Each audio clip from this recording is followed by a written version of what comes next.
ಎಲ್ಲ ಜನ ಕಾಲಕ್ಕೆ ಈ ದೇಶದ ಮ್ಯಾಗ ದಾಳಿ ಮಾಡ್ಯಾರ. ಬ್ರಿಟಿಷರು ಬಂದ್ರು, ಮಸಾಲೆ ಸಮಸಾಲಾಗಿ ಬಂದ್ರು. ಅವ್ರು ಇಲ್ಲಿ ರಾಜ್ಯಗಳನ್ನು ನೋಡಿದ್ರು, ಧರ್ಮದೊಳಗೆ ಭಾಗಗಳನ್ನು ನೋಡಿದ್ರು, ಅಸ್ಪೃಶ್ಯತೆಯನ್ನು ನೋಡಿದ್ರು. ಇವ್ರ ಸಮಾನತೆ ಇಲ್ಲ. ಇಲ್ಲಿ ಜಗಳ ಹಚ್ಚಬಹುದು. ನಾವು ಎತ್ತು ಕಟ್ಟಿದ್ರಿಲ್ಲ. ಅವರು ಜಗಳ ಹಚ್ಚಿ ಅವರು ವ್ಯಾಪಾರ ಬಿಟ್ಟು ದೇಶನ ಆಳ್ಬಿಟ್ಟು ಅವರು East India Company, Mohammed Ghori, Mohammed Ghazni, Changez Khan ಇವ್ರು ಬಂದ್ರು. ಅವ್ರು ತಿನ್ನಕ್ಕೆ ಏನಿರ್ತಿದ್ದಿಲ್ಲ. ಅಲ್ಲಿ 10 ಸಾರಿ ದಾಳಿ ಮಾಡಿ ತಗೊಂಡು ಹೋದ್ರು. ದಿಲ್ಲಿ ಕೈವಶ ಆಗಿದ್ದಿಲ್ಲ. ಪೃಥ್ವಿರಾಜ್ ಚೌಹಾಣ್ ಆಗ್ತಿದ್ದ ದಿಲ್ಲಿ. ಅವ್ರು ಸ್ವಾದರ ಮಾವ ಜಯಚಂದ್ ಅವಾಗ ಆಸೆ ಹಚ್ಚಿದ್ರು. ಅವರು ನಿಮ್ಮ ಮಾವನ ಸೋಲ್ಸಾಕ ಅನುಕೂಲ ಮಾಡಿಕೊಡು, ನಮಗ ನಿಮ್ಮ ಮಾವನ ಸೋಲ್ಸಿದ ಮೇಲೆ ದಿಲ್ಲಿ ಗದ್ದಿಗೆ ನಿನ್ನ ತುಂಬಿಸ್ತೇವೆ ಅಂತ ಆಸೆ ಹಚ್ಚಿಬಿಟ್ರ ಜಯಚಂದ್. ದುಷ್ಟ ಬುದ್ಧಿಗೆ ಬಿದ್ದು ಅವ ಸಹಾಯ ಮಾಡ್ದ. ಆ ಮೊಹಮ್ಮದ್ ಗೆದ್ದ. ಪೃಥ್ವಿರಾಜ್ ಚೌಹಾಣ್ ಸೋಲ್ಬೇಕಾಗಿ.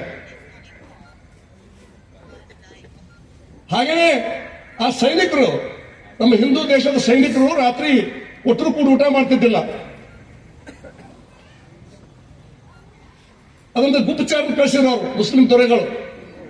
ಆ ರಾತ್ರಿ ಒಲೆಗಳು ಬಾಳ ಬಿಡ್ಲಕತ್ತಿದ್ವು ಅಲ್ಲಿ.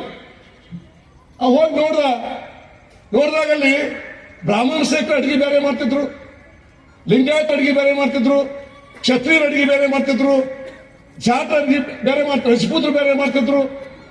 ಎಲ್ಲರೂ ಕೂಡ ಒಂದೇ ಅಡಿಗೆ ಮಾಡಿ ಮಿಲಿಟರಿ ಹಂಗೆ ಉಂತಿದ್ದಿಲ್ಲ. ನಮ್ಮ ಸೈನಿಕರು ತಾವೇ ಅಡಿಗೆ ಮಾಡ್ಕೊಂಡು ಧರ್ಮದ ಸಂಬಂಧ ಇದ್ದಿದ್ದಿಲ್ಲ, ಸಮಾನತೆ ಇದ್ದಿದ್ದಿಲ್ಲ. ಅದೇ ಒಂದು ಸಾಕಂತ ಮುಸ್ಲಿಮರಿಗೆಲ್ಲ ನಮ್ಮ ದೇಶವನ್ನು ಧಾರ್ಮಿಕವಾಗಿ ಒಂದು ಕಡೆ ಉಣಂಗಿಲ್ಲ, ಒಂದೇ ಪೂಜೆ ಮಾಡಂಗಿಲ್ಲ. ಇವರು ಸೋಲಿಸಬಹುದು ಅಂತ ತಿಳ್ಕೊಂಡು ಅವರು ಎತ್ತಿ ಸೋಲಿಸ್ಕೊತ ಬಂದ್ರು.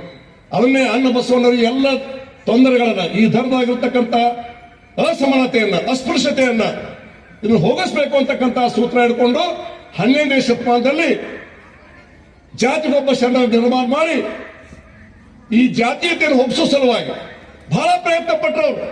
ಅಲ್ಲಮ್ಮ ಪ್ರಭುಗಳು ಆ ಪೀಠದ ಅಧ್ಯಕ್ಷರಾಗಿದ್ರು. ಅಕ್ಕ ಮಹಾದೇವಿ ಕೂಡ ಶರಣೆಯಾಗಿ ಬಂದಿದ್ರು. ಕಾಶ್ಮೀರದ ಮಹಾರಾಜ ಬಂದಿದ್ದ, ಗಂಡ ಹೆಂಡತಿ ಕೂಡ ಬಂದಿದ್ರು. ಎಲ್ಲ ಇದ್ದು ಕೂಡ ಅವಾಗಿನ ಒಂದು ಕ್ರಾಂತಿ ಕೂಡ ಕಲ್ಯಾಣದ ಕ್ರಾಂತಿ ಅಂತ ನೋಡ್ತೀವಿ ನಾವು. ಅಂದ್ರೆ ಉದಾಹರಣೆ ಕೊಟ್ಟು ನಾವು ಭಾಷಣ ಮಾಡ್ತೇವೆ, ವಚನ ಹೇಳ್ತೇವೆ, ಎಲ್ಲ ಹೇಳ್ತೇವೆ. ಹರಿಜನರಿಗೆ ಲಗ್ನ ಮಾಡಿದ್ರ ಉದ್ದೇಶ ಏನು? ಹಿಂದೂ ಧರ್ಮ, ಹಿಂದೂ ದೇಶ ಚಂದಾಗಿರ್ಬೇಕಾಗಿದ್ರೆ ಅವಾಗಿನ ಮುಸ್ಲಿಮರು ಯಾರು ಇದ್ದಿದ್ದಿಲ್ಲ, ಕ್ರಿಶ್ಚಿಯನ್ರು ಯಾರು ಇದ್ದಿದ್ದಿಲ್ಲ, ಕೇವಲ ಹಿಂದೂಗಳ ಇದ್ದೇವೆ. ಬಸವಣ್ಣವ್ರ ಕಾಲಕ್ಕೆ ಇಲ್ಲಿರ್ತಕ್ಕಂಥ ಅಸಮಾನತೆಯನ್ನು ಹೋಗಿಸ್ಬೇಕು, ಸಮಾನತೆ ಬರಬೇಕು, ಕೂಡಿ ಊಟ ಮಾಡಬೇಕು, ಕೂಡಿ ಪ್ರಾರ್ಥನೆ ಮಾಡಬೇಕು, ಎಲ್ಲ ಜಾತಿಗಳ ರಕ್ತ ಸಂಬಂಧ ಬೆಳಿಬೇಕು. ಈ ವಿಚಾರ ಇಟ್ಕೊಂಡು ಅನ್ನ ಬಸವಣ್ಣ ಪ್ರಯೋಗವನ್ನು, ದೊಡ್ಡ ಪ್ರಯೋಗವನ್ನು ಮಾಡಿ ಹೋದ್ರು. ಜಗತ್ತಾಗ ಯಾವ ದಾರ್ಶನಿಕರು ಮಾಡಲಿಲ್ಲ. ಅದನ್ನು ಸೇರಿಸ್ಕೊಳಕ್ಕಾಗಲಿಲ್ಲ ನಮಗ. ಅವ್ರನ್ನು ಕೊಲೆ ಮಾಡಿದ್ರು ಶರಣರಾವಾಗ, ಕೊಂಡಿ ಮಂಚನದವ್ರು ಸೇರಿ. ಇಷ್ಟೆಲ್ಲ ಆದ್ಮೇಲೆ ಕೂಡ ಸ್ವಾತಂತ್ರ್ಯ ಸಿಕ್ಕ ಮೇಲೆ ಇವತ್ತು 80ನೇ ವರ್ಷ ಬರಕತ್ತಿದೀವಿ ನಾವು. ಇನ್ನೂ ಕೂಡ ಅದೇ ಒಂದು ತೊಂದರೆ ಇವತ್ತು ನಮ್ಮಲ್ಲಿ. ಇನ್ನೂ ಕೂಡ ಅವರೇ ಆ ಸಂತತಿ, ಅವರೇ ಬಹಳ ಮಾಡಿ ಹಿಂದೂಗಳ, ಮುಸಲ್ಮಾನರು, ಕ್ರಿಶ್ಚಿಯನ್ರು ಹಿಂದೂ ಧರ್ಮದ ಪೈರಿಗಳಲ್ಲ ಅಲ್ಲ. ಅವರು ಒಂದು ಕಾಲಕ್ಕೆ ಪೂರ್ ಹಿಂದೂಗಳೇ. ಈ ಸತ್ಯವನ್ನು ಕೂಡ ಅವ್ರು ಹೇಳಬೇಕಾಗಿತ್ತು. ನಾವು ಹೇಳಬೇಕಾಗಿತ್ತು. ಹಂಗಿತ್ತಂದ್ರೆ ಅವ್ರು ಅಮೆರಿಕದ ಮಂದಿ ಹೆಂಗದ ನೋಡ್ರಿಲ್ಲ, ಅವ್ರ ಆಕಾರ ಬೇರೆ ಅದಾವ, ಇಂಗ್ಲೆಂಡ್ ಮಂದಿ ಆಕಾರ ಬೇರೆ ಅದಾವ. ಇಲ್ಲಿರ್ತಕ್ಕಂಥ 30 ಮಂದಿ ಕ್ರಿಶ್ಚಿಯನ್ರ, 30 ಮಂದಿ ಮುಸ್ಲಿಮರನ್ನ, 30 ಮಂದಿ ಹಿಂದೂಗಳನ್ನ ಧಾರ್ಮಿಕ ಗುರುತುಗಳನ್ನು ತೆಗೆದು ಹಾಕಿ, ದಾಡಿ, ವಿಭೂತಿ ಎಲ್ಲರಿಗೂ ಬಿಳಿ ಡ್ರೆಸ್ ಹಾಕಿ 100 ಮಂದಿ ಕುಂದರ್ಸವಿ. ಅವಾಗ ಯಾವ ಮುಸ್ಲಿಮ, ಯಾವ ಕ್ರಿಶ್ಚಿಯನ್ನ, ಯಾವ ಹಿಂದೂ ಕಂಡು ಹಿಡಿದ್ರೆ ಬಹುಮಾನ ಕೊಡ್ತೀನಿ. ನಾವು ಈ ವಿಷಯ ಹೇಳುವುದಿಲ್ಲ ಮುಂದೆ. ಸಾಧ್ಯನೇ ಇಲ್ಲ. ನಮ್ ಎಲ್ಲರೂ ಆಕಾರಗಳು ಒಂದಾವ. ಹಿಂದೂ ಇರ್ಲಿ, ಮುಸ್ಲಿಂ ಇರ್ಲಿ. ಅವ್ ಮೊಹಮ್ಮದ್ ಅಂದಾಗ ನಾವು ಮುಸ್ಲಿಂ ಅಂತ ತಿಳ್ಕೊತೀವಿ, ಅವ್ ಸ್ಟೀಫನ್ ಅಂದಾಗ ಕ್ರಿಶ್ಚಿಯನ್ ಅಂತ ತಿಳ್ಕೊತೀವಿ.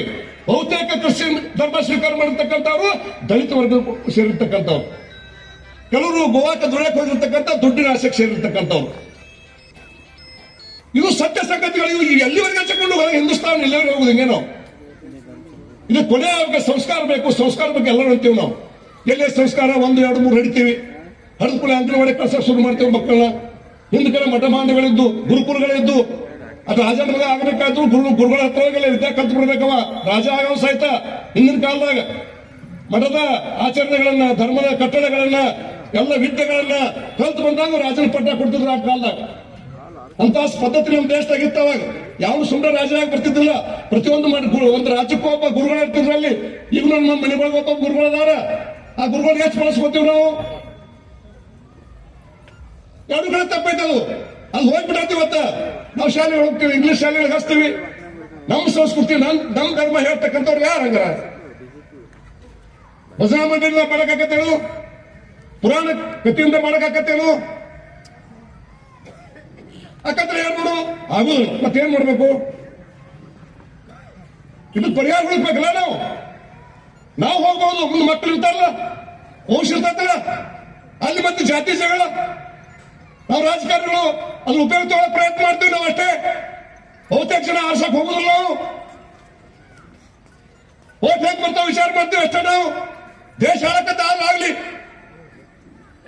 ಆ ಚಿಂತೆ ಮಾಡ್ತಾರೆ. ದೇಶ ಭಾಗ ಹಾಕಿದ್ದಿಲ್ಲ, ಪಾಕಿಸ್ತಾನ ಹಾಕಿದ್ದಿಲ್ಲ, ಅಫ್ಘಾನಿಸ್ತಾನ ಹಾಕಿದ್ದಿಲ್ಲ, ನೇಪಾಳದಾಗ ಹೊಕ್ಕಿದ್ದಿಲ್ಲ, ಸಿಲೋನ್ ಹಾಕಿದ್ದಿಲ್ಲ, ಬ್ರಹ್ಮದೇಶ ಹಾಕಿದ್ದಿಲ್ಲ. ಅಖಂಡ ಹಿಂದೂಸ್ತಾನ ಇರ್ತದೆ ನಮ್ದು. ಅಲ್ಲೇ ಕತ್ತರಿಸ್ಕೋತ ಬಂದೇವೆ ನಮ್ಮ ಸ್ವಾರ್ಥದ ಸಲುವಾಗಿ, ಸಮಾನತೆ ಇರದ ಸಲುವಾಗಿ.